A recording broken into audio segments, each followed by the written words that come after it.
Good afternoon. I'm Lee Harris, Mayor of Shelby County, pleased to be here on behalf of the Joint Task Force. A couple of announcements before we get to the director and the data presentation for today. As we know, this pandemic has affected all of us, none more so than our seniors and our residents of nursing homes. The data that is released regularly demonstrates that our seniors and our residents of nursing home facilities have been particularly hard hit by the pandemic. They have required intensive treatment and have seen too often deaths. In fact, we have a couple of slides with respect to that just to make sure everyone is brought up to date. So we've had, over the course of this pandemic, at least 98 reported deaths from our long-term care facilities, which are mostly our nursing homes, and that's represented about 25% of our mortalities overall. So a significant portion, maybe not quite at the national level of about 40% of deaths seen from long-term care facilities, but a significant portion of the death that we've seen in Shelby County are residents of nursing homes and long-term care facilities. Let's see the next slide.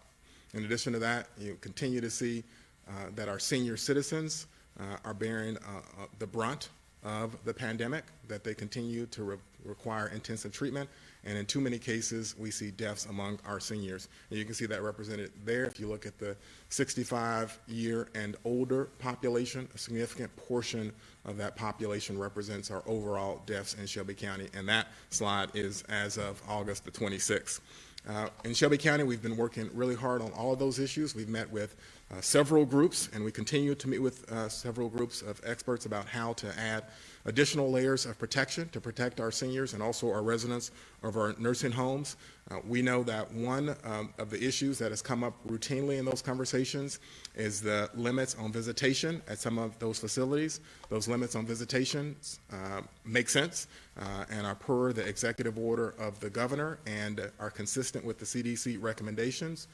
However, one of the unintended consequences of limits on visitation at our nursing homes is that it is hard to lay eyes on some of our residents and to make sure that all their needs are met in every single case. And so we've heard from public guardians and our adult protective services organizations and others that would normally be able to conduct in-live examinations of some of their charges in nursing homes, but the limits on visitation have really strictly curtailed some of those visits. At the same time, the limits on visitation have produced social isolation for many of the residents of our nursing homes. They're unable to easily and regularly connect with their family and their loved ones. And so these are issues that continue to require our attention. And in fact, this week we rolled out a virtual visitation program for assisted living facilities and homes of the aged. The program, which will be administered by the health department, will provide resources up to $5,000 to help pay for digital devices and supports like iPads and webcams, headphones, so that more of our residents of these long-term facilities can virtually connect with their loved ones who may want to visit but can't, or who think it's just not smart to physically visit these facilities at this time. The program is called Senior Tech Connect and is available to all assisted care living facilities and homes for the aged in Shelby County. Applications were emailed to all of the facilities and mailed to all of the facilities yesterday. However, if you lead an assisted care facility or a home for the aged and need more information, we want to put up a slide that shows how to connect with us to get access to supports for virtual visitation during the time of the pandemic. Can we put up that slide? All right, looks like you've got the contact information there. The program is led in part by Cynthia Nonnelly. So by the way, shout out to Cynthia Nonnelly because she's been a major driver of this program, and you see her email address there, and you can connect with her there for more information if you have specific questions. I should also mention that yesterday, Shelby County Schools had a successful first day of school. We know that this will be a school year unlike any before, and so all of us will have to do what we can to support families and students as they work hard to try to navigate this very, very new normal. Shelby County will be doing its part. Yesterday, Shelby County government opened the doors on its virtual learning academies. Our 2 virtual learning academies will support Shelby County employees who must report to work while their children are in school. We'll be able to support nearly 40 students, elementary age students, at our 2 locations, one at our East Campus near Mullen Station, and one virtual learning academy downtown at 160 North Main. This is just one of the ways we will support our county employees as we navigate really extraordinary period of time. We've also done things like implemented flexible sick leave, paid parental leave, and so forth, alternative work solutions, and our employee care clinic is open too for our county employees that need to utilize those services. So we're working really hard to try as best we can to support families and our employees. We expect to say a lot more about the virtual learning academies during the next county commission meeting on September the 9th. Until then, let me say that we are hoping that these learning academies help students and their families. We're also hopeful that our Shelby County Learning Academies will serve as a model classroom of some of the best practices for how to design and build a classroom that keeps children safely. Every desk in our virtual learning academy is 6 feet apart, which helps to reduce the spread of COVID-19. Parents can view their children through a glass wall, but cannot enter the space so that we can reduce traffic in and out of the classroom. Every student must arrive wearing a mask, which they will use whenever they leave their workspace. In their workspace, each student has a personal desk enclosed on all sides by sneeze guards. Their desk is their home base.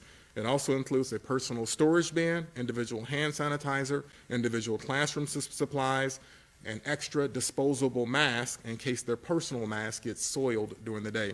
Each classroom is equipped with at least one experienced teacher and 2 additional classroom assistants to support the students through their individual learning on their personal tablets. The space will be the backdrop for us to have constant conversation with our public health and medical professionals about how to reduce the spread among children. The space will also be the backdrop for our health department to expand and deepen its emerging specialty in protecting kids and public health pediatrics. As I talk about virtual learning supports that kick into high gear this week, I've got to shout out the YMCA, because the YMCA has partnered with dozens of businesses and community centers and libraries to stand up virtual learning sites in every corner of Shelby County. We've partnered with them too, Shelby County Government, Shelby County Commission. Thank you for setting aside about $1 million to support those virtual learning platforms for families across our county. The Y also has supported food distribution for Shelby County schools to ensure that kids are not left hungry. And when it comes to families, the YMCA has demonstrated itself to be a partner in assessing and addressing the needs of this community. So to Brian McLaughlin and the hundreds of YMCA staff members who serve, we just want to say thank you again for answering the call. So at this time, we will welcome to the podium the Director of the Health Department, Alisa Haushalter. Thanks. Good afternoon, everyone, and thank you, Mayor Harris. Today I'm going to give just a few brief updates and highlight some things that we need to focus on moving forward. But today we also have some special guests with us. We have some team members, and we want to make sure we have plenty of opportunity for them to be introduced. And then myself, Dr. Randolph, as well as the Mayor and David Sweat will be here for questions. So some brief data updates. We know as of this morning we have 27,697 cases. That's an increase of only 110 cases since yesterday. We do have, unfortunately, 384 deaths. Some things that I want to point out that are critical, because we are at a pivotal time, much like we were in the early part of July. We saw significant decreases in our reproductive rate as well as our positivity rate after we implemented mandatory masking and the closure of limited service restaurants. However, we have seen in the past week to 2 weeks that our reproductive rate is slowly going back up and our positivity rate is staying about the same. So I want to really highlight the importance of all of us continuing to do what we can individually and collectively to reduce transmission in our community. And one of the things I want to highlight, and this was demonstrated through the mayor's point, all of his points around the things that we can do that are very creative, whether it's the virtual academy, the Senior Tech Connect, or even the beautiful comeback program. There are ways that we can continue to move forward and use our collective creative power and brain power to do the things that we need to, but also to reduce transmission. But there are some basics that we've talked about from the very beginning that I think it's important to highlight today. It's really critical that we continue our masking. We know from our partnership with the University of Memphis that at the current time we have about 96% of people in public places that are masking and masking properly. So I want to thank everybody for that, but we're going to need to continue that for some time. I always stress the importance of social distancing, so continuing social distancing and hand washing is going to be critical. But as we move into the holiday weekend, I also want to remind everyone to make prudent decisions about the activities that they engage in, the events that they attend, or the events that they may host at their home, and really keeping things to a small number. Individuals who have chronic illnesses, particularly diabetes, heart disease, or respiratory disease, and individuals over 55 should really consider whether or not they need to attend public events or even private events at a home when there's individuals that they typically don't spend time with. If we continue to do that, we'll continue to either stabilize or continue to reduce those numbers over time. So we want to continue to go in a positive direction, get back to business, and be able to do the things that are important, getting back to work, getting back to school, and so on. So with that, I'm going to turn it over to David Sweat. He's going to introduce our epidemiologist. One of our critical roles is surveillance and assessment and sharing data. We call it democratizing data. One of our strengths in Shelby County is getting data out to the public so that individuals and organizations can make sound decisions. So we want you to see who those team members are because they oftentimes are, as they said, invisible. Thank you.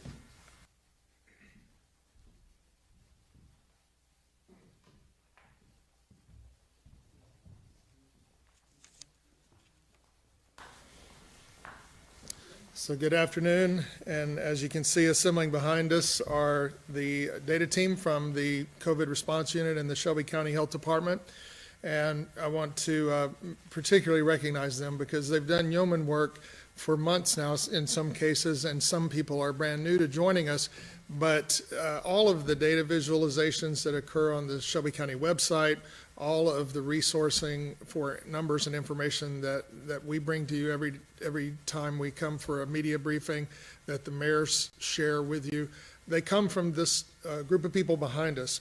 And so I want to call them out individually and introduce them. Jennifer Komet, raise your hand, please.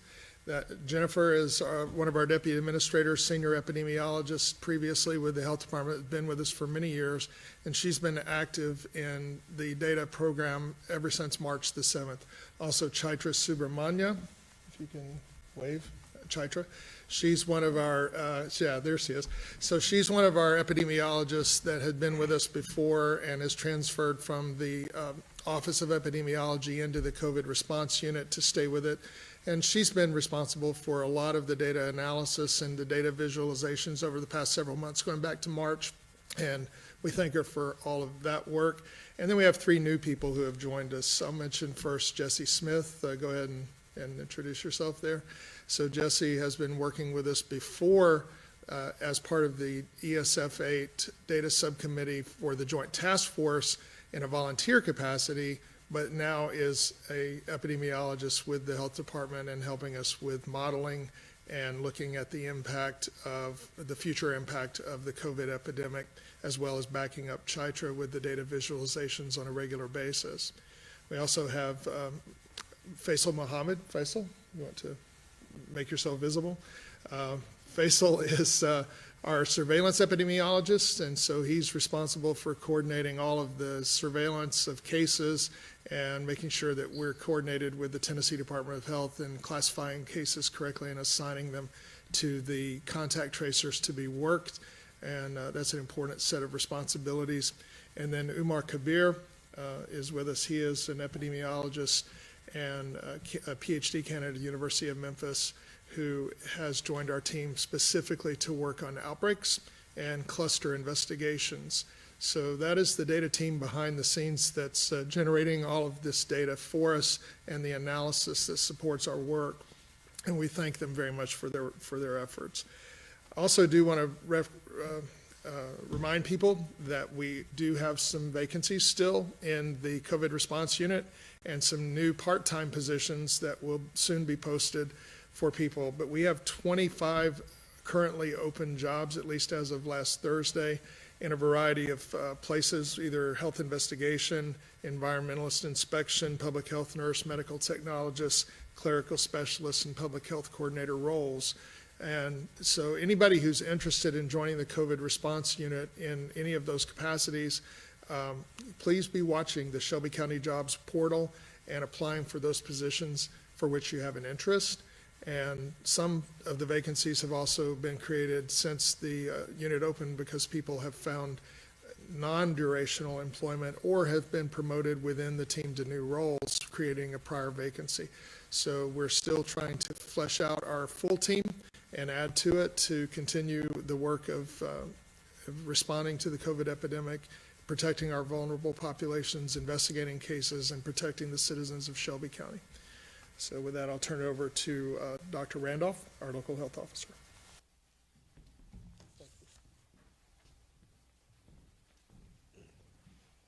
Thank you, Mr. Sweat, Mayor Harris, Dr. Haushalter. Greetings, fellow citizens of Shelby County. I only have just a brief comment to make, and then we'll open it up for questions. And that is that we are making progress. We have made progress, though there's a slight uptick in our transmission rate, but we can still hold steady if we continue to hold fast to wearing the mask. Particularly, I want to appeal to you for the upcoming holiday and weekend. As you remember, in July, when we were doing good until the 4th of July, and afterwards we saw the uptick. And so we're hoping that we can avoid the similar type of experience so that we can continue to progress and continue to see the downward trends that we are experiencing. The other thing I just want to comment briefly on, and we'll probably have more questions, and that is the schools and the situation with the schools in terms of when you have cases and outbreaks. One thing I want to reassure and reaffirm that is Shelby County Health Department, who's ultimately responsible for investigating outbreaks and for determining who are cases and who shall be isolated and quarantined. We'll certainly hope and ask that we have partners such as schools and businesses that assist us in that process, but ultimately it is the responsibility of the health department to investigate, to trace, to place in isolation, and to quarantine. And our approach as it relates to schools will be that we will not automatically quarantine a whole school or a classroom. We will approach schools just as we approach all other businesses, community cases. We will investigate them case by case and therefore take the necessary action that's needed based on the information that we gather from our investigation. With that, I will stop and open up for any questions that you may have. Abigail Warren, Daily Memphian. Hi, my question is for the health department. Can you define, especially in context of Collierville High School, what defines a cluster and what implications that has? Okay, well, first let me just define what we consider a close contact. A close contact is any individual who have been exposed to someone who tests positive for COVID-19, who have been within 6 feet for 10 minutes or more. Now, we consider a cluster 2 cases or more. So that's the same definition that we've used for nursing homes, same definition that we've used in any other setting. We will use the same in terms of schools. If we have more than 1 case, and if those cases are not related, then we consider that as a cluster, and we will investigate to determine how extensive of a cluster it is. And keep in mind that our response in terms of the number of people who would have to be quarantined will be determined by the number of cases identified and the subsequent exposures that have taken place as a result of the cases. Okay, and then Carterville High School said y'all had provided them a lot of assistance. Can you speak specifically as to what that looked like? Well, we've provided them with the guidance, and we've provided them with recommendations and information. Now, one thing I want to make it very clear to the public, Shelby County Health Department did not tell a school to close. We will advise, we will give guidance, but the decision to determine whether or not a classroom or school should be closed is a decision that the school themselves and the officials of that school must make. Kendall Downing, WMC.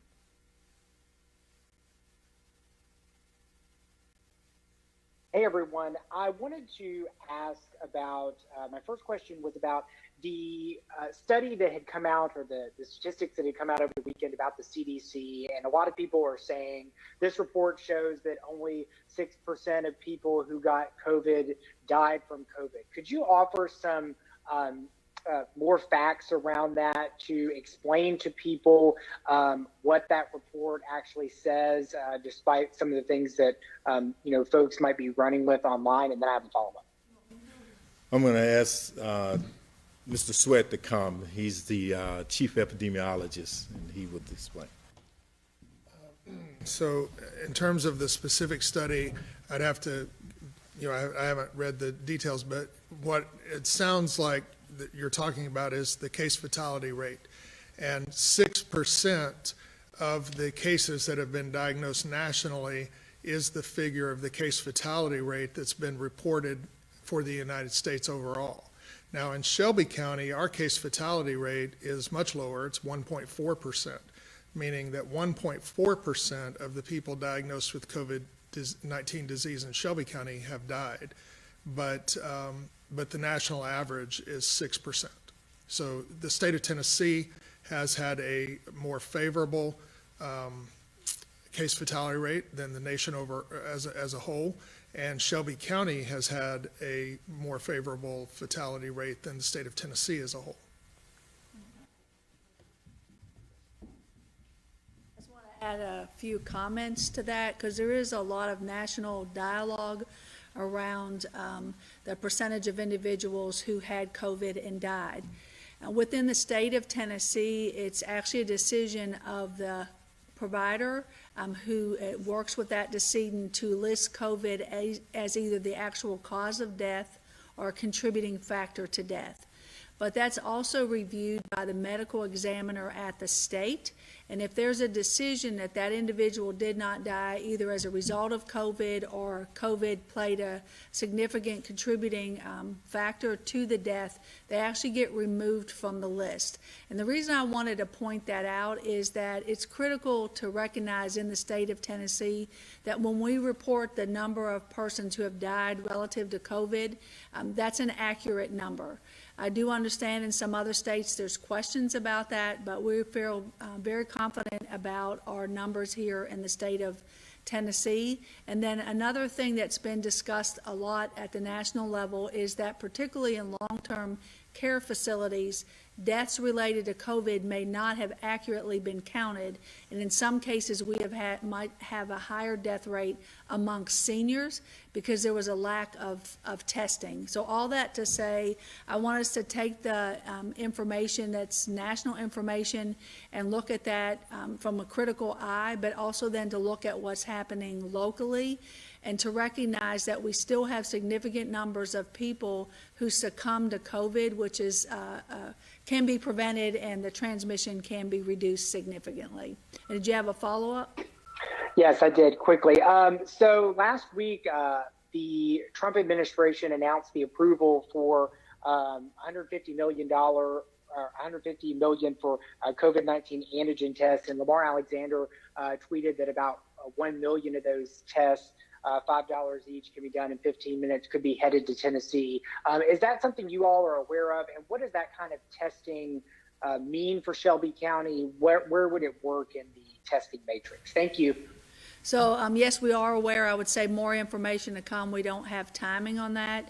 As far as how it fits within the testing matrix, the more tools that we have, the better we're able to first diagnose people and get them isolated, but secondly, to determine how many people in our community may have been exposed and then ultimately test positive for COVID at some point in the future. So it's one of many tools, but it's not the be-all, end-all. Michaela Watts, Commercial Appeal. Good morning. Can everyone hear me? Yes. Yes. Great. Oh, it's actually afternoon. Whoops. Yes. Dr. Haushalter, I wanted to ask you about the increase in the transmission rate. If facial coverings are, being worn to a much higher degree than we've seen previously, and some restaurants that sell mainly alcohol have been shuttered, are there any obvious reasons as to why we're seeing this increase in the transmission rate? And then I have a follow-up. So we're really monitoring closely. We do know that schools have opened, so we'll continue to monitor that. There have been some sports activities prior to school opening, so we have to look at how that contributes. But also, we do know that people are continuing to have events, whether they're in an event hall or within their homes, that can contribute to transmission as well. So we don't have a specific answer. I think we're going to continue to monitor and reinforce the importance of social distancing, masking, and hand washing. And then particularly for those who may want to attend events, really to focus on whether or not that's an event they should attend and whether there's risk of transmission at that particular event. Then your follow-up, please. Yes. So during a Methodist briefing this morning, Dr. Ramsey basically reported that in the ER, they're seeing a bit of an uptick in patients who are coming in with diabetes or heart disease, and they've neglected very routine parts of their health care. I wanted to ask what your thoughts were behind this increase of, patients perhaps being too nervous about going to the hospital or too nervous to seek out health care. And if that is the case, what, if anything, can public health officials do to soothe concerns of people that have these chronic conditions that we know COVID-19 can exacerbate? So that's a really great question, and I'll start at the surface, then we'll go a little bit deeper. It's really important that people continue their routine care with their health care provider, and that includes their routine visits.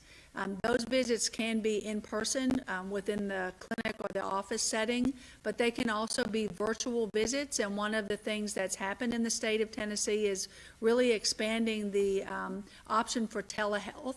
So we want to encourage people to continue their routine maintenance, particularly if they have a chronic illness, and to do that in partnership with their provider to determine if an on-site visit is the best or if telemedicine may be a better option for them.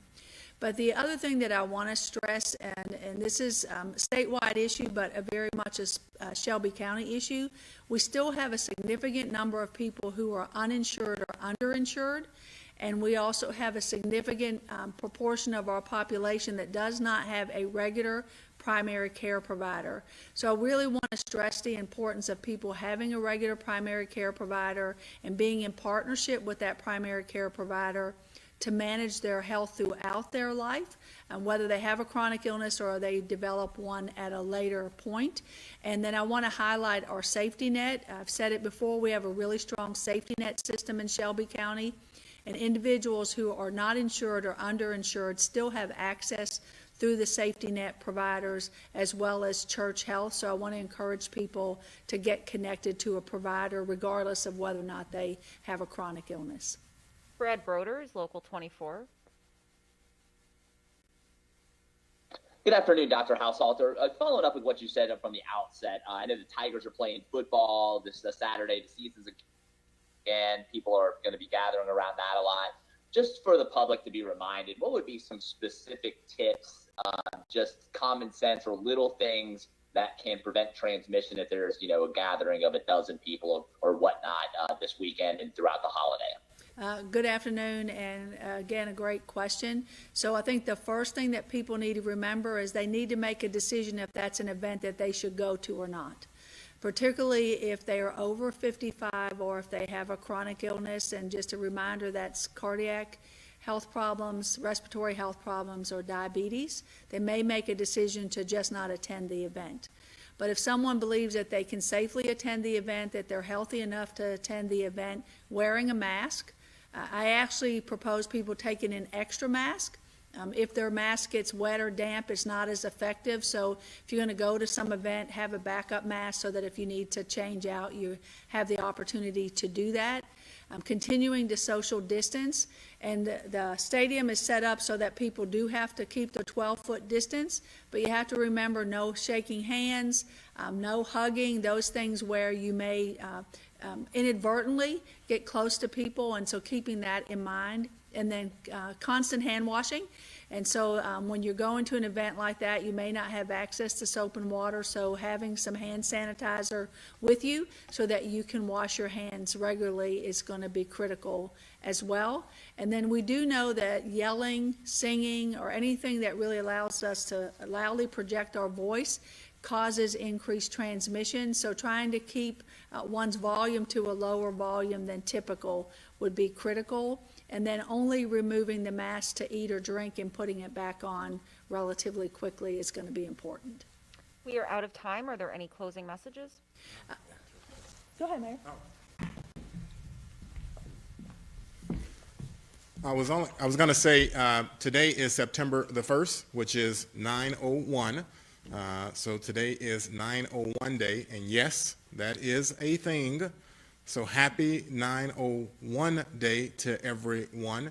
And I know the city of Memphis, on behalf of the task force, has been promoting 9/01 ways to wear a mask this year. So please check out their social media channels as you celebrate 9/01 day. Thank you very much. Thanks, everyone.